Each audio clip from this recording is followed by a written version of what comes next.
ఒక చిన్న అంశం కాదు ఇది. తెలంగాణ రాష్ట్ర వ్యాప్తంగా చర్చనీయాంశంగా మారిన ఈ అంశానికి సంబంధించి ఎటువైపు చూసినా కూడా చర్చే కనబడుతుంది.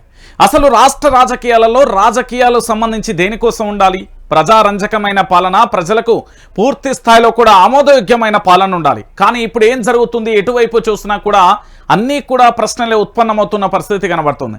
నిజంగా తెలంగాణ రాష్ట్రాన్ని పరిపాలిస్తున్నది రేవంత్ రెడ్డేనా, లేకపోతే తెలంగాణలో పరిపాలన ఉందా లేదా అనే ప్రశ్న కూడా తావిస్తున్న పరిస్థితి కనబడుతుంది. ఎందుకు ఈ విషయాన్ని చెప్తున్నానంటే, తెలంగాణ బిడ్డలారా ఒకసారి మీరందరూ కూడా ఆలోచించండి. వాస్తవ కోణాన్ని తెలంగాణ ప్రాంత బిడ్డలందరూ కూడా అర్థం చేసుకోవాలి.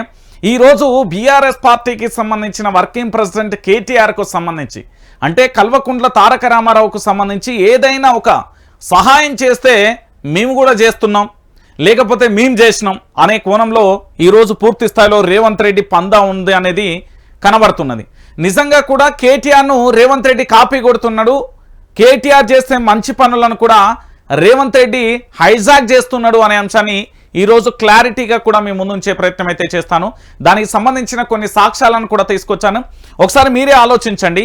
ఇప్పుడు తెలంగాణ రాష్ట్ర వ్యాప్తంగా ఎవరికైనా సహాయం కావాలంటే దానికి సంబంధించి ఆ ఫేస్బుక్లను, వాట్సాప్లను, ఫేస్బుక్లను, ఇన్స్టాలను, ట్విట్టర్లను అంటే ఎక్స్ ఖాతాలను, లేకపోతే మరేదైనా మార్గాల ద్వారా మనం వాటిని పూర్తి స్థాయిలో అన్వేషిస్తుంటాం. ఏ విధంగా సహాయం పొందగలం, నలుగురికి ఏ విధంగా సహాయం చేయగలం అనే కోణంలో కూడా మనం ఆలోచిస్తాం. కానీ ముఖ్యమంత్రి రేవంత్ రెడ్డి గారి తీరే డిఫరెంటు. ఎందుకంటే కల్వకుంట్ల తారక రామారావు ఏం చేస్తున్నాడు, తన ఎక్స్ ఖాతాలో ఎంతమందికి పూర్తి స్థాయిలో సహాయం అడిగితే సహాయం చేసిళ్ళు, వారిని ఎవరెవరిని ఎట్లా నోటీస్ చేస్తున్నారు, వారికి సంబంధించి వాళ్ళను మనం ఏ విధంగా హైజాక్ చేసి మన వైపు తిప్పుకోవాలి, అది మనమే చేసినామనే ఘనత ఏ విధంగా తెచ్చుకోవాలనే కోణంలో రేవంత్ రెడ్డి ఉన్నాడు. దానికి సంబంధించి మీకు ఒక సాక్ష్యాన్ని చూపెడతా తెలంగాణ ప్రాంత బిడ్డలరా.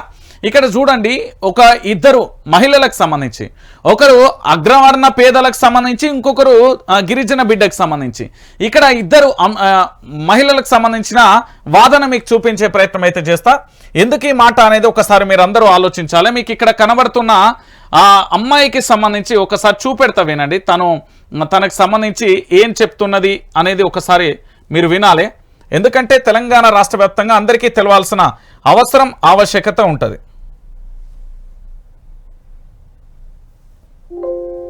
క్వాలిఫై అయ్యా అంటే ఎంట్రన్స్ రాశాను. Inter Nampur model school, next ఐఐటికి ఎంట్రన్స్ రాశాను, అందులో క్వాలిఫై అయ్యా. అంటే చాలా ఫీ ఐఐటికి చాలా ఎక్కువ, అంటే ఐఐటికి సంబంధించి ఫీజు ఎక్కువగా ఉంటుందంటూ ఆ కోర్సు ఫీజు చెల్లించే ఆర్థిక స్తోమత లేక సాయం కోసం ఎదురు చూపులు చూస్తున్నది ఈ ఆడబిడ్డ. సరే, ఈ ఆడబిడ్డకు సంబంధించి పూర్తి స్థాయిలో తన సహకారం అందించాలంటూ ఎవరు సిరిసిల్లకు సంబంధించిన ఎమ్మెల్యే కేటీఆర్ దృష్టికి వచ్చింది. అయితే తనకు సంబంధించి ఒక్కసారి మీరు చూడొచ్చు. ఇక్కడ ఏది కేటీఆర్కు సంబంధించి ఒకరు సహాయం కోసం కేటీఆర్ బీఆర్ఎస్ అంటూ ఐఐటిలో సీటు, ఆర్థిక సహాయం కోసం ఎదురు చూపులు అంటూ కూడా ఇక్కడ మీరు ఒక అంశాన్ని చూడొచ్చు. రాజన్న సిరిసిల్ల జిల్లా ముస్తాబాద్ మండలం గూడెం గ్రామానికి చెందిన నిరుపేద దంపతులు సోమిరెడ్డి పద్మ, చంద్రం దంపతుల కూతుర్లకు సోమిరెడ్డి దీప్తికి గౌహతిలోని ఐఐటిలో 4 ఏళ్ల ఇంజనీరింగ్ సీటు వచ్చిన పరిస్థితి కనబడింది. అయితే ఈ ఆడబిడ్డకు పూర్తి స్థాయిలో సహకారం కావాలి, తనకు సహాయం చేయాల్సిందిగా బీఆర్ఎస్ పార్టీకి సంబంధించిన పూర్తి స్థాయిలో కల్వకుంట్ల తారక రామారావు గారిని ఆశ్రయించడం, అంటే ట్విట్టర్ వేదికగా స్పందిస్తారు కాబట్టి వారు సోషల్ మీడియాలో యాక్టివ్గా ఉంటారు కాబట్టి పూర్తి స్థాయిలో తన సహకారాన్ని కోరారు. అయితే ఈ పాపకు సంబంధించిన అంశం ఒకటైతే, ఇంకొక అంశాన్ని కూడా మీరు చూడాలి. ఇంకొకటి ఏంది అంటే, ఇక్కడ ఒక అమ్మాయి కనబడుతుంది కదా, ఈ అమ్మాయికి సంబంధించి ఒకసారి మీకు చూపించే ప్రయత్నం చేస్తా. ఇగో ఇక్కడ ఒకసారి చూడండి. ఏది ఐఐటికి వెళ్ళలేక మేకల కాపరిగా 3 లక్షల కోసం గిరిజన విద్యార్థిని ఎదురుచూపులు. ఐఐటిలో చదవాలన్న ఆశ ఉన్న ఆర్థిక పరిస్థితి బాగోలేదు. ఎంతో కష్టపడి జేఈఈ మెయిన్స్లో ప్రతిభ చాటించి మంచి ర్యాంకు సాధించిన కాలేజీ ఫీజు చెల్లించలేని దుస్థితిలో మేకల కాపరిగా మారింది. విద్యా అభిమానులు, దాతల సహకారం కోసం ఆ విద్యార్థి ఎదురు చూస్తుంది. రాజన్న సిరిసిల్ల జిల్లా వీన్నపల్లి మండలం గోనెనాయక్ తండాకు చెందిన ఎవరు రాములు సరోజ దంపతులకు 3 కూతుర్లు. 2 అమ్మాయిలు డిగ్రీ వరకు చదువుకొని తల్లిదండ్రులకు వ్యవసాయ పనులలో సాయపడుతున్నారు. 3వ కూతురు మధులత జేఈఈ మెయిన్స్లో ప్రతిభ కనబర్చి ఎస్సీ కేటగిరీలో 824వ ర్యాంకు ఈ పాప సాధించింది. అయితే ఈ ఆడబిడ్డకి ఎంత 3 లక్షల రూపాయలు కావాలంటూ కూడా అడిగిన పరిస్థితి కనబడ్డది. అయితే ఈ పాపకు సంబంధించి పూర్తి స్థాయిలో సహకారం కావాలంటూ ఇక్కడ అడిగిన పరిస్థితి కనబడింది. అయితే ఇది ఆల్రెడీ కేటీఆర్కు సంబంధించి తనకు has come to my notice అంటూ చెప్పిండు. విల్ ఏది take care of here education needs అంటూ కూడా చెప్పిన పరిస్థితి కనబడి ఇది నా దృష్టికి వచ్చింది. పూర్తి స్థాయిలో దీన్ని నేను సమర్థవంతంగా అంటే ఆడబిడ్డకు కావాల్సిన ఏదైతే ఫీజు విషయం ఉందో దాన్ని నేను పరిష్కరిస్తా. ఒక్కరోజే కాదు శాశ్వతంగా కూడా తనకు సంబంధించి పూర్తిగా మనం సాయం చేద్దామంటూ కేటీఆర్ చెప్పిన అంశం ఇక్కడ మీకు కనబడుతుంది. అంటే ఇది ఆల్రెడీ ఈ పేపర్ కథనాలైనా కావచ్చు, లేకపోతే మా తోటి జర్నలిస్టులు రాసిన అంశాలైనా కావచ్చు, లేకపోతే Facebook, WhatsApp, Twitter, social media మాధ్యమాల ద్వారా కేటీఆర్ కైనా తెలియవచ్చు అని అనుకోవడం కాదు. కేటీఆర్ కు సంబంధించి ఇక్కడ పూర్తి స్థాయిలో కూడా నోటీస్ చేసారు. దాన్ని పూర్తి స్థాయిలో కూడా ఇతను పెట్టిన దానికి స్పందిస్తూ కేటీఆర్ నోటీస్కి వచ్చింది. కేటీఆర్ నోటీస్కి వచ్చిన తర్వాత తను ఆల్రెడీ రెడ్డి కమ్యూనిటీకి సంబంధించిన అమ్మాయికి సహాయం చేసిండు. ఇక్కడ ఆదివాసీ గిరిజనకు సంబంధించి ఎందుకు చెప్తున్నానంటే దీంట్లో తప్పు లేదండి, చాలా క్లారిటీ ఉంది, తెలుసుకోవాలి. అయితే ఇక్కడ ఈ పాపకు కూడా సహాయం చేస్తానని చెప్పిన పరిస్థితి కనబడింది. అయితే ఆల్రెడీ ఇది నోటీస్కి వచ్చిన తర్వాత మన సార్ ఉంటాడు కదా, ఎవరు ఇక్కడ మన రాష్ట్ర ముఖ్యమంత్రి యనుమల రేవంత్ రెడ్డి గారు ఇగో ఇట్లా గ్లోబల్ ప్రచారం చేయాలి. అయితే ఇక్కడ ఏం జరిగింది అనేది ఒకసారి ఆలోచించండి. ఇక్కడ ఒకసారి చూడండి. రాజన్న సిరిసిల్లకు చెందిన మన తెలంగాణ బిడ్డ మధులతకు ఐఐటి పాట్నాలో సీటు వచ్చిన ఆర్థిక ఇబ్బందులతో కాలేజీలో చేరలేకపోతున్న విషయం నా దృష్టికి వచ్చింది. పేదరిక కష్టాలను ఎదుర్కొని ప్రఖ్యాత ఐఐటిలో సీటు సాధించినందుకు ముందుగా తనకు మనస్ఫూర్తిగా నా అభినందనలు. ఏ ఆటంకం లేకుండా ఐఐటిలో తన చదువును కొనసాగించడానికి కావలసిన మొత్తాన్ని గిరిజన సంక్షేమ శాఖ ద్వారా నిన్ననే 23 జూలై 2024 తెలంగాణ ప్రజాప్రభుత్వం విడుదల చేసింది. ఇక ముందు కూడా తను ఇలాగే రాణించి తెలంగాణకు మరింత మంచి పేరు తేవాలని కోరుకుంటున్నా అంటూ ఈ పెద్ద మనిషి ఎవరు రాష్ట్ర ముఖ్యమంత్రి గారు ఇట్లా తన యొక్క ఎక్స్ ఖాతాలో తాను పెట్టిన పరిస్థితి కనబడుతుంది. అయితే ఇక్కడ ఇంకొక విషయం ఏంటంటే తెలంగాణ ప్రాంత బిడ్డలకు తెలవాల్సింది ఏంటంటే ఆల్రెడీ ఇక్కడ సుధాకర్ అనేట ఆయనే ఆల్రెడీ గవర్నమెంట్కు సంబంధించి ఇటు చాలా మందికి కూడా తను పెట్టిండు. దీనికి పూర్తి స్థాయిలో నా నోటీస్కి వచ్చింది, ఖచ్చితంగా మనం చేద్దాం. ఆల్రెడీ ఇంతకు ముందుకే సిరిసిల్ల జిల్లాకు సంబంధించిన ఆ పాపకు మనం చేసినాం, సో పూర్తి స్థాయిలో కూడా ఇది చేద్దామంటూ మన పెద్ద మనిషి చెప్పిండు. పెద్ద మనిషి చెప్పిన తర్వాత ఏం చేసిరంటే ఇక్కడ తెలంగాణ ప్రాంత బిడ్డలారా ఒకసారి ఆలోచించాలి. ఏంది అంటే పూర్తిగా కూడా కేటీఆర్కు సంబంధించి ఏం చేస్తాడు, కేటీఆర్ ఖాతాలో ఎవరెవరికి ఉన్నది, ఏం కథ అనేది చూసే ప్రయత్నం ఒకసారి మీరు చూడాలి. ఎందుకు అంటే దీంట్లో చాలా వరకు కూడా కొన్ని అంశాలు ఉన్నాయి. ఎందుకు అంటే కేటీఆర్ ఏదైతే ట్విట్టర్ ఖాతా ద్వారా ఏదైతే స్పందిస్తున్నారో ఆ స్పందించిన తీరును పూర్తి స్థాయిలో రేవంత్ రెడ్డి టీంకు సంబంధించి అయితే వారి యొక్క బృందం ఏం చేస్తుందంటే దాన్ని హైజాక్ చేసే ప్రయత్నం చేస్తుంది. మరి ఇక్కడ గిరిజన బిడ్డకు సాయం చేసిన ఓకే రేవంత్ రెడ్డి గారు ఒకసారి సరే ఇక్కడ సాయం చేసినాం, ఆల్రెడీ ఇది కేటీఆర్ నోటీస్కి పోయింది, వాళ్ళు సంప్రదించే ప్రయత్నం చేయగానే ఈయన ఏం చేసిందంటే నాకు మంచి పేరు రావాలి, సోషల్ మీడియాలో విస్తృతంగా నా పేరు కనబడాలి, ఎక్కడికక్కడ కూడా విస్తృతంగా జరగాలి అని చేసినావు. సరే నువ్వు మంచి పని చేసినావు అని నువ్వు అనుకుంటున్నావు, సరే చేసినావు. గిరిజన బిడ్డకు ఆల్రెడీ ఏది కేటీఆర్ స్పందించి దాని పనులు చేసి పిలిపించే క్రమంలో ఇక్కడ ఏంది ముఖ్యమంత్రి గారు తన దృష్టికి వచ్చిందని చెప్పి తన టీం ద్వారా తెప్పించుకొని అక్కడ జిల్లా కలెక్టర్లను అప్రమత్తం చేసి వాళ్ళు పిలిపించేసి ఆల్రెడీ ఎందుకంటే అక్కడ బీఆర్ఎస్ పార్టీకి సంబంధించిన వర్కింగ్ ప్రెసిడెంట్ కేటీఆర్ టీం పూర్తి స్థాయిలో వారికి సహకారం చేయడానికి ముందడుగు ఆల్రెడీ వెళ్ళారు. ఎందుకు అంటే ఆల్రెడీ వాళ్ళు ఇంతకు ముందే ఇక్కడ పూర్తి స్థాయిలో ఇక్కడ కనబడుతున్నది కదా ఈ తల్లికి సంబంధించి పూర్తిగా వీళ్ళు ఆర్థిక సాయాన్ని అందించడానికి దీప్తికి పూర్తి స్థాయిలో దీప్తికి సంబంధించి సహకారం అందించడానికి ఆల్రెడీ అందించేసి అయిపోయింది, అక్కడ వాళ్ళు సాయం అందించిలు. ఆ తర్వాత ఈ గిరిజన బిడ్డకు కూడా అందించే ప్రయత్నం చేస్తున్నారు. దాంట్లో భాగంగా ఈయన ఏం చేసిండంటే అక్కడ అధికారులను అలర్ట్ చేసి హైజాక్ చేసేసి పూర్తి స్థాయిలో ఇక నాకు మంచి పేరు రావాలని చేస్తున్నాం. సరే ఇక్కడ తెలంగాణ రాష్ట్ర వ్యాప్తంగా ఇక్కడ ఒక గిరిజన బిడ్డనే కాదు కదా, మరి ఇక్కడ రెడ్డి బిడ్డ కూడా ఉన్నది కదా, ఈ బిడ్డకు నువ్వు ఎందుకు సాయం చేయలేకపోతున్నావు? నువ్వు కూడా యనుమల రేవంత్ రెడ్డి కదా, మరి రెడ్డి కమ్యూనిటీకి సంబంధించిన ఈ పాపకు ఎందుకు న్యాయం చేయలేకపోయినావు ప్రభుత్వం నుంచి? తనకు ఒక్కరికే చేస్తే ఎట్లా? ఇక్కడ కేటీఆర్ స్పందించిండనే అక్కసా, లేకపోతే తెలంగాణలో చాలా మంది బిడ్డలు కూడా పూర్తి స్థాయిలో సోషల్ మీడియా ఖాతాల ద్వారా సహకారం కోరుతున్నారు కదా, నువ్వు ఎందుకు స్పందించలే అనేది ఇక్కడ ప్రశ్న. ఒకటి, నీకు పూర్తి స్థాయిలో ఆదివాసీ గిరిజన తెగల నుంచి సంబంధించిన వాళ్ళ నుంచి మంచి పేరు రావాలని చూస్తున్నావా, లేకపోతే ఇక్కడ విభజించు పాలించు అనే సూత్రాన్ని పాటిస్తున్నారా? ఇదే ఏది రెడ్డి కమ్యూనిటీకి సంబంధించిన ఈ అమ్మాయికి ఎందుకు సహకారం చేయలేకపోయినావు? ఇది ఫ్యాక్ట్. ఇది తెలంగాణ రాష్ట్ర వ్యాప్తంగా కేటీఆర్ దేని గురించి అయితే స్పందిస్తారో దాన్ని వీళ్ళు హైజాక్ చేసి పోయి అక్కడ సహకారం, సరే మంచి పద్ధతే, సహకారం చేరి మేము అద్దంటలేము, కానీ ఒకరికి న్యాయం ఇంకొకరికి అన్యాయమైంది. మరి ఈ పాపకు కూడా పూర్తి స్థాయిలో కూడా ఐఐటిలో 4 ఏళ్ల ఇంజనీరింగ్ సీట్ వచ్చింది కదా, కనీసం ఇక్కడ సాయం చేయమని అడుగుతున్నారు కదా, ఈ పాపకు ఫీజు కట్టడానికి కూడా పైసలు లేవు కదా, మరి ఇక్కడ ఎందుకు స్పందించలేదు అనేది ప్రశ్న. ఇక్కడ ఈ పాపకు కూడా ఎందుకు స్పందించలేదు? ఈ దీప్తికి సంబంధించి ఐఐటిలో సీట్ వచ్చింది కదా, తన కోసం ఎందుకు స్పందించలే రేవంత్ రెడ్డి? అంటే నువ్వు ఎంత దారుణంగా అంటే పేరు కోసం ఏమైనా చేస్తావా అనేటట్టు ఉన్నది అనేది చాలా క్లియర్గా కూడా కనబడుతున్నది. నేను ఎందుకు చెప్తున్నా తెలంగాణ ప్రాంత బిడ్డలారా అంటే ఒక్కసారి మీరు అందరూ కూడా ఆలోచించాలి. ఇక్కడ కుట్రకోణం కనీసం సహకారం చేసే దాంట్లో కూడా ఈ కుట్రకోణం ఎట్లుంది అనేది మీకు చెప్పే ప్రయత్నం అయితే చేస్తున్నా. అంటే రేవంత్ రెడ్డి గారు చూడండి ఎట్లా చేస్తున్నారు. మరి ఇక్కడ కూడా ఇంకొక బిడ్ ఉన్నది కదా, తనకు సంబంధించి ఐఐటిలో సీటు వచ్చింది, ఆ సహకారం కావాలంటూ ఇక్కడ కూడా వీళ్ళందరూ కూడా సోషల్ మీడియాలో పోస్ట్ చేశారు కదా, మరి దీని గురించి ఎందుకు స్పందించలేదు? మరి ఈ పాపకి ఎందుకు న్యాయం చేయట్లేదు? ఈ పాప రెడ్డి కమ్యూనిటీ కదా, అంటే గిరిజన లేకపోతే అంతే నీ పేరు కోసం స్వలాభం కోసం చేస్తాం. ఆల్రెడీ ఇక్కడ మీకు క్లియర్ కట్గా చూడరు, ఇక్కడ నోటీస్లోకి వచ్చింది ఆల్రెడీ చేసేస్తున్నారు. వీళ్ళ టీం వెళ్ళే టైంలో అక్కడ అధికారులకు వెళ్ళి వాళ్ళు సహకారం అందించిలు, మంచి పద్ధతి మేము కాదంటలేం. మరి ఈ పాపకు కూడా నేను న్యాయం చేయాలి అంటాను. మీ దృష్టికి వాళ్ళు ఒక్కలే వచ్చుడు కాదు, ఇగో ఈ పాపకు కూడా న్యాయం చేయి అని నేను అడుగుతున్నా. ఎందుకంటే రాష్ట్ర వ్యాప్తంగా చాలా మంది కూడా ఇట్లా ఐఐటి సీటు వచ్చి లేకపోతే ఎంబీబీఎస్ విషయంలో లేకపోతే పీజీలో ఇతరత్ర కూడా పై చదువుల కోసం అందరూ కూడా కష్టపడుతున్న తరుణంలో పూర్తి స్థాయిలో వాళ్ళు కూడా సహకారం కొడుతున్నారు. ఇక్కడ కల్వకుంట్ల తారక రామారావు తన సోషల్ మీడియాలో యాక్టివ్గా ఉండి చాలా మందికి పూర్తి స్థాయిలో సహకారం అందిస్తున్న పరిస్థితులను మనం చూస్తాం. దాంట్లో భాగంగా ఏంది అంటే రేవంత్ రెడ్డి అండ్ కో టీంకు సంబంధించి మొత్తం ఏది కేటీఆర్కు సంబంధించిన ట్విట్టర్ ఖాతానే మొత్తం పరిశీలిస్తూ తాను ఎవరెవరికైతే సాయం చేస్తున్నాడో వాళ్ళ పక్షాన్ని నిలిచే ప్రయత్నం అయితే చేస్తున్నాను. సో ఇది ఒక అంశం ప్రధానంగా కూడా ఆలోచించాల్సింది ఏంటంటే ఇక్కడ నువ్వు రేవంత్ రెడ్డి గారు మీరు ఒకటి ఆలోచించాలి, ఇక్కడ అందరికీ సమన్వయం చేయాల్సిన బాధ్యత మీ మీద ఉంది.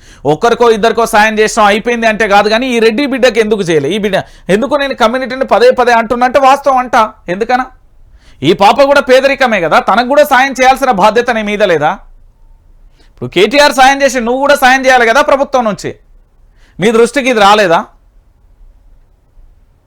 అంటే ఒక వ్యక్తి తాను సాయం చేస్తూ ఉంటే దాన్ని పూర్తి స్థాయిలో హైజాక్ చేసి చేయొచ్చు, కానీ ఈ బిడ్డకు మాత్రం సాయం చేయడానికి మాత్రం చేతులు రావట్లేదు. ఇది ఎందుకు అనేది ఇక మీరే ఆలోచించుకోరు. రైట్, ఇక ప్రధానంగా కూడా ఇంకొక ఎపిసోడ్ చూపెట్టాలి. మీరు అందరూ ఏమనుకుంటున్నారు? వర్షాలు ఏం కొడుతున్నాయిరా భయ్, వర్షాలు అని మీరందరూ కూడా ఆలోచిస్తున్న పరిస్థితి చూస్తున్నారు. అంటే ఎటువైపు చూసినా వర్షాలే కనబడుతున్నాయి, ఎక్కడ చూసినా నీళ్ళే కలకలలాడుతున్నాయి. మీరు టీవీలలో చూసినప్పుడు లేదా ఇతరత్ర సామాజిక మాధ్యమాలలో చూసినప్పుడు మేడిగడ్డ నుండి గోదావరి ప్రవాహం ఎంత అద్భుతంగా పోతుంది అనేది రకరకాల కోణం నుంచి మీరు చూస్తూ ఉంటారు. కానీ ఇంకొకటి కూడా ఆలోచించాలి, ఎగువనున్న ప్రాజెక్టుల పరిస్థితి ఏంది? గోదావరి దిగువన నీళ్ళైతే ఫుల్గా వెళ్తున్నాయి, సరే పరిస్థితి బాగానే ఉన్నది. ఎత్తిపోయడం తప్పన్నారు, ఎత్తిపోయొద్దన్నారు, అసలు ఎత్తిపోసుడే తప్పన్నారు, కాళేశ్వరం ప్రాజెక్టే తప్పన్నారు, మేడిగడ్డ అక్కెరకే రాదు కూలిపోతుంది అన్నారు. మరి ఇప్పుడు వీటి పరిస్థితి ఏంది అనేది కూడా తెలంగాణ ప్రాంత బిడ్డలకు సమాధానం చెప్పాలి ఈ రాష్ట్ర ప్రభుత్వం. కాళ్ళ కింది నుండి నీళ్లు గలగలా పోతా ఉంటే వాటిని ఎత్తి ఎందుకు పోయట్లేదు అనేది ప్రధానంగా చర్చ జరుగుతున్నది ఈరోజు. ఒకసారి చూడండి, నిండు కుండలా ఇక్కడ మేడిగడ్డ కనబడుతున్నదా మీ అందరికీ? ఎంత అద్భుతంగా కనబడుతున్నదో చూసిరు కదా. ఇక్కడ పచ్చికతో నిండిన మల్లన్న సాగర్ ప్రాజెక్టు చూసిరు కదా. ఇగో మీ అందరికి అజుమడి రైట్, ఒక్క నిమిషం. నిండు కుండలా మేడిగడ్డ కనబడుతున్నది ఇక్కడ, ఎంత అద్భుతంగా అనేది మీరు చూస్తున్నారు. మరి దీంతో పాటు ఇక్కడ పచ్చికలతో నిండిన మల్లన్న సాగర్కు సంబంధించి చెట్లు ఏ విధంగా ఉన్నాయనేది చూస్తున్నారు. ఇక ఇది చూడు, ఇసుక మేటలు కట్టిన మానేరు నదికి సంబంధించి మీరు చూస్తున్నారు. ఓకేనా? ఇక ఇక్కడ మిడ్ మానేరు, దాంతోపాటు నీళ్లు లేక వెలవెలబోతున్న రంగనాయక్ సాగర్కు సంబంధించి ఇది నాకు తెలిసి సుందిల్లది. రైట్, ఇగో ఇసుక మేటలతో దర్శనమిస్తున్న సుందిళ్ళకి సంబంధించి బ్యారేజీలు చూస్తున్నారు. ఈరోజు ఒక్కసారి చూడండి, వర్షం అంతలా ఉంది, మేడిగడ్డ నిండుకుండలా ఉన్నది. ఈ నీళ్లను ఎత్తిపోయడానికి ఇంత కష్టం ఎందుకు వచ్చింది అనేది ఒక్కసారి ఆలోచించాలి మీరందరూ. ప్రభుత్వం ఎందుకు ఇంత మొద్దు నిద్రపోతున్నది? ప్రభుత్వంలో ఎందుకు చలనం లేదు? ప్రభుత్వానికి సంబంధించిన అధికార యంత్రాంగం ఏం చేస్తున్నది? ప్రభుత్వానికి సంబంధించిన ఆ శాఖకు సంబంధించిన మంత్రి గారు ఏం చేస్తున్నారు ఏంటి అనేది సమాధానం మనం అడగాలి. ఎందుకంటే ఒకసారి మీరు అందరూ చూడాలి, ఇక్కడ నిండు కుండ లెక్క ఏది మేడిగడ్డ ఏ విధంగా ఉందో ఒకసారి చూడొచ్చు. దీంట్లో నుండి నీళ్లు ఎత్తిపోయడానికి ఎందుకు చేతులు రావట్లేదు అనేది ఒకసారి మనం ఆలోచిద్దాం. మేడిగడ్డ నిండుకుండలా కలకలలాడుతుంది. ప్రాణహిత నుంచి వస్తున్న వరద ప్రవాహంతో మేడిగడ్డలో లక్షల క్యూసెక్ల నీళ్లు పొంగి పొర్లుతున్నాయి. ఈ నీటిని మొత్తం ఒడిసి పట్టుకుంటే తెలంగాణ రాష్ట్రంలో కరువు అనే మాట ఉండదు, అంతలా వరద నీరు ప్రవహిస్తుంది. గత కొద్ది రోజులుగా మేడిగడ్డలో వరద ఉధృతి కొనసాగుతూనే ఉంది. 2 రోజుల క్రిందటి వరకు కూడా మేడిగడ్డ దగ్గర దాదాపుగా 10 లక్షల క్యూసెక్ల వరద ఉండగా శనివారం 5,39,200 క్యూసెక్లకు తగ్గింది. ఇది ఇలా ఉంటే సమ్మక్క సారక్క సీతమ్మ సాగర్లో కూడా భారీగా వరద వస్తుంది. ఇంకా మరోవైపు భద్రాచలం వద్ద వరద ప్రవాహం కొనసాగుతుంది. ఇది దిగువ గోదావరిలో కనిపిస్తున్న దృశ్యం. అయితే ఎగువ గోదావరిలో మాత్రం దీనికి పూర్తిగా భిన్నంగా ఉన్న దృశ్యాలు కనబడుతున్నాయి. ఇసుక మేటలు కట్టి గంగమ్మ కోసం ప్రాజెక్టులు ఎదురు చూస్తున్నాయి. మహారాష్ట్రలో ఎక్కడికక్కడ కట్టిన బ్యారేజీలతో నీళ్లు కిందికి రావడం గగనమైపోయింది. ఎప్పుడు భారీ వర్షాలు వరదలు వచ్చినప్పుడే కిందకు నీళ్లు విడుదల చేస్తున్నారు, లేకపోతే వరద నీళ్ళే కిందకు రావడమే కష్టం. రాష్ట్రంలో కురిసిన వర్షాలతో పై ప్రాజెక్టులలోని పూర్తి స్థాయిలో ఆకాశాన్ని నీళ్లు ఎగువన ఉన్న ప్రాజెక్టులు కనబడుతున్నాయి. వాస్తవంగా చెప్పాలంటే ఎగువ గోదావరి తీవ్ర నీటి ఎద్దటిని ఎదుర్కొంటుంది అనేది ప్రధానంగా కూడా మీకు కనబడాలి. నేను ఎందుకు ఈ విషయాన్ని చెప్తున్నానంటే తెలంగాణ రాష్ట్ర వ్యాప్తంగా కూడా గోదావరికి సంబంధించిన నీళ్ళని వెళ్తున్న తరుణం చూస్తున్నాం. ఈ గోదావరి నీళ్ళకి సంబంధించి ఒకసారి తెలంగాణ ప్రాంత బిడ్డలందరూ దయచేసి ఆలోచించాలి. రాష్ట్ర ముఖ్యమంత్రి గారికి కనీసం చలనమాన్ని వచ్చి ఆ శాఖకు సంబంధించి నీటిపారుదల శాఖ మంత్రి గారు కనీసం స్పందిస్తారని నేను ఆశిస్తా ఉన్నా. ఎందుకంటే ఇక్కడ ఇసుక మేటలతోనే మానేరు నది ఉంటుంది, మిడ్ మానేరు ఏమో పచ్చిక బయళ్లతోనే ఉంటుంది, రంగనాయక సాగర్ ఏమో నీళ్లు లేకుండా పోతుంది, సుందిళ్ళనేమో ఇసుక మేటలతోనే ఉంటుంది, ఇక అనంతగిరి ఏమో అడుగంటిన జలాలతోనే ఉంటుంది. కానీ ఇక్కడ నిండుకుండలా పూర్తి స్థాయిలో మాత్రం మేడిగడ్డ ఉన్న పరిస్థితి కనబడుతుంది. మరి మేడిగడ్డలో నీళ్లు వెళ్తున్న పరిస్థితి 85 గేట్లు ఎత్తేసి లక్షల క్యూసెక్ల రోజు 10 లక్షల క్యూసెక్ల వరకు వెళ్ళింది. నిన్నటికి అది 5 లక్షల క్యూసెక్లకు వచ్చింది. దిగువన ఉన్న గోదావరి నీళ్లను తలాపుకు పూర్తి స్థాయిలో ఎత్తి అటు పోయడానికి ప్రభుత్వానికి ఏం కష్టం వచ్చింది? అంటే నీళ్లను ఎత్తిపోయడం వల్ల పూర్తి స్థాయిలో కరెంటు బిల్లు వస్తుంది అనుకుంటుందా? లేకపోతే తెలంగాణ రాష్ట్రాన్ని కరువు అనేదే లేకుండా చేయాలనే ఆలోచన మర్చిపోయేలా కరువు అనేదే ఉండకుండా ఎందుకు చేయలేకపోతున్నారనేది ఇక్కడ ప్రశ్న ఉత్పన్నమవుతున్న పరిస్థితి కనబడుతుంది. తెలంగాణ రాష్ట్ర వ్యాప్తంగా నీటి ఎద్దడితోని చాలా భయంకరంగా కూడా ఇబ్బందులు పడుతున్నారు. ఎటు చూసినా కూడా గోదావరికి సంబంధించి పూర్తి స్థాయిలో కూడా గోదావరి కిందనేమో పరవళ్ళు దొక్కుతున్నది, ఎగువ గోదావరి మాత్రం పైనున్న ప్రాజెక్టులన్నీ ఎండిపోతున్న పరిస్థితి కనబడుతుంది. ఓ పక్కన వర్షంతోనే పూర్తి స్థాయిలో ఏ విధంగా నీళ్ల వరదతోనే ఉధృతుందో తెలుసు, కానీ ఇక్కడ ప్రాజెక్టులు ఉన్నా కూడా ఎత్తిపోయలేని దుర్మార్గంగా కూడా ఈ ప్రభుత్వం పరిపాలన చేస్తుంది అని చెప్పడంలో ఎలాంటి డౌటు లేదు. దానికి సంబంధించి కూడా చూసాం. ఇక ఇంకొకటి మరో అంశం ఏంటంటే, ఇక నాకు తెలిసి కాంగ్రెస్ పార్టీలో చిలక జ్యోతిష్యం చెప్పేవాళ్ళు ఎక్కువైపోయిందో మేబీ. అంటే జ్యోతిష్యం చెప్పడానికి ఒక్కొక్కరుగా కూడా తపన పడుతున్న పరిస్థితి కనబడుతున్నది. దానికి సంబంధించిన ఎపిసోడ్ అయితే ఒకసారి చూద్దాం.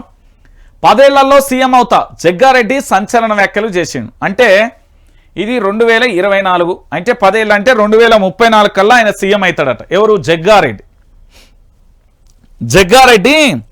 10 ఏళ్లలో సీఎం అవుతా అని చెప్తున్నాడు. ఒక్కసారి మీరే చూడాలి. కాంగ్రెస్ పార్టీలో మొన్నటి వరకు నేనే సీఎం అయితా అంటూ నా తర్వాత అర్హతలని కోమటిరెడ్డి వెంకటరెడ్డికే ఉన్నాయని రాష్ట్ర ముఖ్యమంత్రి యనమల రేవంత్ రెడ్డి గారు చెప్పారు. దాంతోపాటుగా భవిష్యత్తులో నేనే సీఎం అంటూ ఇటు బట్టి విక్రమార్క గారు ఆల్రెడీ నాకు సీఎం పోస్ట్ రావాల్సింది, నా సీఎం పోస్ట్కే ఎసరు పెట్టిల్లని ఇంకో మాట అన్నారు. ఈరోజు పూర్తి స్థాయిలలో 10 ఏళ్లలో సీఎం అవుతా జగ్గారెడ్డి సంచలన వ్యాఖ్యలు. ఇది కాంగ్రెస్ సీనియర్ నేత జగ్గారెడ్డి ఆదివారం సంచలన వ్యాఖ్యలు చేశారు. తాను ప్రస్తుతం ఎమ్మెల్యే కాదని కానీ సోనియా గాంధీ, రాహుల్ గాంధీ ఆశీర్వాదంతో వచ్చే 10 ఏళ్లలో సీఎం అవుతానని చెప్పారు. సంగారెడ్డిలో జరిగిన బోనాల ఉత్సవంలో జగ్గారెడ్డి పాల్గొన్నారు. ఈ సందర్భంగా ఆయన చేసిన కామెంట్స్ రాజకీయంగా హాట్ టాపిక్ గా మారాయి. నిజానికి జగ్గారెడ్డి కాంగ్రెస్ పార్టీ అధికారంలోకి వచ్చిన సొంత నియోజకవర్గంలో గెలవలేకపోయారు అనేది ప్రధానంగా కూడా చర్చనీయాంశంగా మారింది. జగ్గారెడ్డి తెలంగాణ రాష్ట్ర వ్యాప్తంగా కూడా ఊపు మీద ఉన్నది పార్టీ. కాంగ్రెస్ పార్టీ ఒక వేవ్, అంటే అది ఊహించని అధికారం అనుకోండి. అడగోలుగా అబద్ధాలను ప్రచారం చేసిన తర్వాత అధికారంలోకి వచ్చింది కాంగ్రెస్ పార్టీ. సో ఈ కాంగ్రెస్ పార్టీకి సంబంధించి అధికారంలోకి వచ్చిన తర్వాత 10 ఏళ్లలో సీఎం అవుతా అంటూ చెప్తున్న పరిస్థితి. నిజంగా కాంగ్రెస్ పార్టీ సముద్రమే అని చెప్పడంలో విశేషం ఏమీ లేదు. కానీ ముఖ్యమంత్రి పీఠం కిందికి మాత్రం నీళ్లు బాగానే తీసుకొస్తారు. త్వరలో రేవంత్ రెడ్డి గారి సర్కార్కు సంబంధించి ఆయన ముఖ్యమంత్రి పదవికి గండం ఉంది అని కూడా చెప్పవచ్చు. ఎందుకంటే కాంగ్రెస్ పార్టీలో ఒక్కరు కాదు ఇద్దరు కాదు, ఒక్కసారి చూడొచ్చు కాంగ్రెస్ పార్టీకి సంబంధించి నేనే సీఎం, నేనే ముఖ్యమంత్రి, నేనే రాజు, నేనే సీఎం అంటాం కదా. నేనే సీఎం అనే పోస్టుకు అంటే తెలంగాణ సీఎం పోస్టుకు సంబంధించి ఏమన్నా ఇది ఖాళీగా ఉన్నదా, లేకపోతే వీళ్ళ తాతల ముత్తాతల జాగిరా, నేనే సీఎం అయితా అని ఎట్లా అంటున్నారు అనేది కూడా తెలంగాణ ప్రాంత బిడ్డలు ఆలోచించాలి ఒకసారి. ఇక్కడ తెలంగాణ రాష్ట్ర వ్యాప్తంగా కూడా ఎవరు ఉత్తమ్ కుమార్ రెడ్డి నేనే ముఖ్యమంత్రి అయితా అంటాడు, కోమటిరెడ్డి బ్రదర్స్ మేమే ముఖ్యమంత్రి అయితా అంటారు, జగ్గారెడ్డి నేనే ముఖ్యమంత్రి అయితా అంటాడు, దాని తర్వాత ఇంక పోతే పొంగులేటి నేనే ముఖ్యమంత్రి అయితా అంటాడు, బట్టి విక్రమార్క నాదే ముఖ్యమంత్రి పదవి అంటారు, సీతక్క నాకు ముఖ్యమంత్రి పీఠం కావాలంటారు, నా తర్వాత అర్హతలన్నీ కూడా కోమటిరెడ్డికి ఉన్నాయని రేవంత్ అంటాడు. ఇక్కడ అంటే ఒక్కసారి ఆలోచించండి, అంటే కాంగ్రెస్ పార్టీకి తెలంగాణ ప్రాంతం ఏమైనా జాగిరా, వాళ్ళ ముత్తాతలు ఏమైనా జాగిరా, వీళ్ళే ముఖ్యమంత్రులు అయితే వాళ్ళే ఇష్టానుసారంగా స్టేట్మెంట్ చేస్తున్నారు ఏంది? అంటే తెలంగాణ ప్రాంత బిడ్డల తీర్పు మొత్తం వీళ్ళను మాత్రమే ఆవహిస్తుంది, వాళ్ళు మాత్రమే ముఖ్యమంత్రి అవుతారా? ఒకసారి మీరు అందరూ కూడా ఆలోచించాలి. ఒక వ్యక్తి నేనే ముఖ్యమంత్రి అయితా అని సాహసంగా మాట్లాడుతున్నాడు అంటే ఒకసారి మనం అందరం కూడా ఆలోచించాలి. భవిష్యత్తులో పూర్తి స్థాయిలో కూడా ఒక సామాన్యుడు ఎందుకు కాకూడదు? ఇప్పుడు జగ్గారెడ్డి కాంగ్రెస్ పార్టీలో నేనే ముఖ్యమంత్రి అదేమన్నా పలారం పంచిపెట్టే పలారం నీకిత్తా అనడానికి? ఆ ఢిల్లీలో ఉన్న రాహుల్ గాంధీ ఎవరు, ఆ సోనియా గాంధీ ఎవరు, ఈ తెలంగాణలో నేనే ముఖ్యమంత్రి అయితా అని చెప్పడానికి వీళ్ళెవరు అనేది ఒకసారి మనం కూడా ఆలోచించాల్సిన పరిస్థితి. ఇక తెలుసు కదా కంపెనీలు వచ్చినాయి రా. ఇక చూడండి తెలంగాణలో ఒక పాట ఉంటుంది కదా, మా కంపెనీకి ఉద్యోగాలు, మా కంపెనీకి జీతాలు పెరిగినాయని. అట్లా కాదు, తెలంగాణలో కంపెనీల మోత. ఒకసారి చూడు, సీఎం బంధువుల కొత్త కంపెనీలు పుట్టగొడుగుల్లా పుట్టుకొస్తున్నాయి. మార్చి నుంచి వరుస రిజిస్ట్రేషన్లు, 4 నెలల్లో 3 కంపెనీలు. సీఎం సన్నిహితులు సోదరులే వ్యవస్థాపకులు. ఎన్నడూ లేనిది ఇప్పుడే ఎందుకు? రియల్ దందాల కోసమా, కాంట్రాక్ట్ల కోసమా? ఎన్నో అనుమానాలు, మరెన్నో చిక్కుమడులు. కొత్త ప్రభుత్వం ఏర్పడాక కొత్త కంపెనీలు కూడా అదే స్థాయిలో పుట్టుకొస్తున్నాయి. కొత్త కంపెనీ వస్తే ఎవరికైనా సంతోషమే, పెట్టుబడులు వస్తే నలుగురికి ఉపాధి వస్తుందనే ఆనందమే. అయితే ఇక్కడ మాత్రం గుట్టు చప్పుడు కాకుండా సీఎం దగ్గరి వాళ్ళు పెడుతున్న కంపెనీలు అనుమానాలు కలిగిస్తున్నాయి. కేవలం గత 4 నెలల్లోనే 3 కంపెనీలు రిజిస్ట్రేషన్ అయ్యి ఆ కంపెనీల వెనుక ఉన్న మర్మం ఏంటి, దేనికోసం పెడుతున్నారు, ఎవరి స్వలాభం కోసం పెడుతున్నారు అనేది పెద్ద చర్చగా కూడా మారిపోయిన పరిస్థితి కనబడుతుంది. ఇక్కడ మీకు కనబడుతున్నారు కదా రాష్ట్ర ముఖ్యమంత్రి యనుమల రేవంత్ రెడ్డి గారి వాళ్ళ యొక్క ఇంటి సభ్యులు, దాంతోపాటు వాళ్ళ బంధువులందరూ కలిసి వాళ్ళ స్నేహితులందరూ కానీ కంపెనీల మీద కంపెనీలు పుట్టగొడుగులేగా కంపెనీలు పట్టుకొని వస్తున్నారు. ఎందుకు వీళ్ళు రిజిస్ట్రేషన్ చేస్తున్నారు అంటే, ఇప్పుడు రాష్ట్ర ముఖ్యమంత్రి ఎవరు? రేవంత్ రెడ్డి గారు. రేవంత్ రెడ్డి గారు వాళ్ళ కుటుంబ సభ్యులను అయితే కాదన్నారు కదా. అంటే భారత రాజ్యాంగం మీద ప్రమాణం చేసిన, నాకు బంధుప్రీతి కానీ స్నేహప్రీతి కానీ ఇవన్నీ ఉండదు, నేను ఎలాంటి ఆటంకం లేకుండా ఎవరికి వీళ్ళు నా వాళ్ళు దూరపొల్లు అనేది లేకుండా నేను పూర్తి స్థాయిలో పరిపాలన చేస్తానంటే అవి గాలి మాటలు మన అందరికీ తెలుసు. ఇవాళ రేపు పరీక్షలలో ఎమ్మెల్యే ఎట్లయితాడు అని అడిగితే ఒక ప్రశ్న ఇస్తేనే సోషల్ మీడియాలో వైరల్ అయిన పరిస్థితి. బీర్ ఉన్నదా, బిర్యానీ ఉన్నదా, లేకపోతే ఇతరత్ర ఏమైనా ఉన్నాయో వాటి ఉంచే మేము పక్కా చేస్తామంటూ చెప్పిన పరిస్థితి కనబడుతున్నాయి. ఈ పుట్టగొడుగుల్లా ఎందుకు కంపెనీలు పుట్టుకొస్తున్నాయి అంటే, ఇప్పుడు మూసీ ప్రక్షాళన అనేది ఒకటి పెట్టిను. దాని బడ్జెట్ 1500 కోట్ల 15,000 కోట్ల సెకండరీ పక్కన పెడితే 150,000 కోట్లు అయితే వీళ్ళు వెంచేసిళ్ళు. నోటి మాట ద్వారా అయితే వీళ్ళు వెంచేసిన పరిస్థితి కనబడుతుంది. మరి దాంతో అక్కడితోనే ఆగిందా అంటే లేని పరిస్థితి కనబడుతుంది. ఇప్పుడు తెలంగాణలో ఏదైనా కాంట్రాక్ట్ చేయాలి కదా పక్క. ఆ కాంట్రాక్ట్ చేయాలంటే ఉండాల్సింది ఏంది? ఓ కంపెనీ ఉండాలి, దానికి ఓ లైసెన్స్ ఉండాలి, దానికి సంబంధించి కూడా ఉండాల్సిన పరిస్థితి కనబడుతుంది. ఇప్పుడు ఇక్కడ పరిస్థితి ఏంది అంటే, ఇప్పుడు ముఖ్యమంత్రి రేవంత్ రెడ్డి అంటే ఇంటోడే అయ్యో వడ్డిచ్చేవాడు మనవాడైతే ఏడగూకుంచే ఉంటుంది, 4 తునుకలు ఎక్కువ పడతాయి అన్నట్టుగా ఇప్పుడు పరిస్థితి కూడా అదే అయిపోయింది. ఇప్పుడు ఏంది అంటే వాళ్ళ యొక్క సన్నిహితులు, స్నేహితులు, వాళ్ళ యొక్క ఇక వీళ్ళకి సంబంధించిన వాళ్ళందరూ పూర్తి స్థాయిలో కూడా రేవంత్ రెడ్డి కుటుంబ సభ్యులు, బంధువులు అందరూ కలిసి ఇక కంపెనీల మీద కంపెనీలు పుట్టుకొస్తున్నాయి. ఇది మామూలుగా లేదు. మరి జోరు హుషారు ఎట్లున్నది అనుకుంటారు తెలంగాణ ప్రాంత బిడ్డలారా అంటే, ఇక ఈ కంపెనీలకు సంబంధించి ఎక్కడ చూసినా కూడా ఒక్కసారి చూడాలిరా. ఎందుకు అంటే చూడు,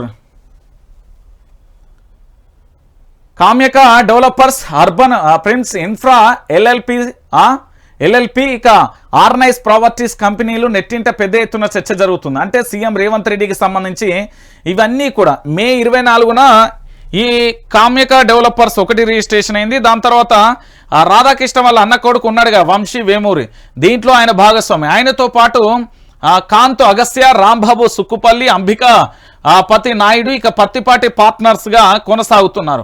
₹1,00,000 మూలధనం పెట్టుబడిగా దీన్ని రిజిస్ట్రేషన్ చేశారు. నగరంలోని జూబ్లీహిల్స్లో ఉన్న నగరంలోని జూబ్లీహిల్స్ పబ్లిక్ స్కూల్ పక్కన ఆఫీసు ఉన్న చిరునామా పేరుతో పేర్కొన్నారు. సో సీఎం బంధువులకు సంబంధించే ఎక్కువ మంది ఉన్నారు అనేది మరొక అంశం కూడా వస్తున్నది.